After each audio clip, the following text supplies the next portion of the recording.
সন্ত্রাস বিরোধী অধ্যাদেশ ২০২৫ নিয়ে উদ্বেগ জানিয়েছে সম্পাদক পরিষদ। মঙ্গলবার সম্পাদক পরিষদের পক্ষে এর সভাপতি মাহফুজ আনাম ও সাধারণ সম্পাদক দেওয়ান হানিফ মাহমুদ এক যৌথ বিবৃতিতে ওই উদ্বেগ জানান। বিবৃতিতে সম্পাদক পরিষদ বলেছে, ১২ মে আওয়ামী লীগের কার্যক্রম নিষিদ্ধ ঘোষণা করা হয়। এর আগে ১১ মে সন্ত্রাস বিরোধী অধ্যাদেশ ২০২৫-এর গেজেট প্রকাশ করেছে অন্তর্বর্তী সরকার। প্রকাশিত গেজেটে দেখা যায় অধ্যাদেশে একটি ধারা যুক্ত হয়েছে।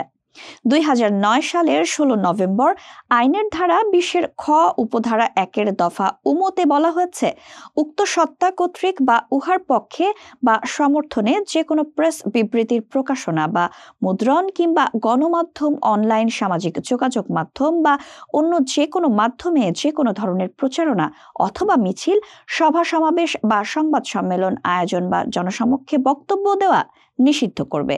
সম্পাদক পরিষদ বলেছে, অধ্যাদেশটির নতুন ধারার প্রয়োগ দেশের মানুষের স্বাধীন মত প্রকাশ ও গণমাধ্যমের অধিকারের ব্যাপকতাকে সীমিত করতে পারে, যা উদ্বেগজনক এবং সংবাদ প্রকাশের স্বাধীনতার ক্ষেত্রে শঙ্কা সৃষ্টি করবে। অপব্যবহারের সুযোগ থাকে। অধ্যাদেশে এমন একটি ধারার সংযোজন অন্তর্বর্তী সরকারের কাছ থেকে কাম্য নয়। ধারাটি পর্যালোচনার প্রয়োজন রয়েছে। সম্পাদক পরিষদ ধারাটি স্থগিত এবং পুনর্বিবেচনার দাবি জানাচ্ছে।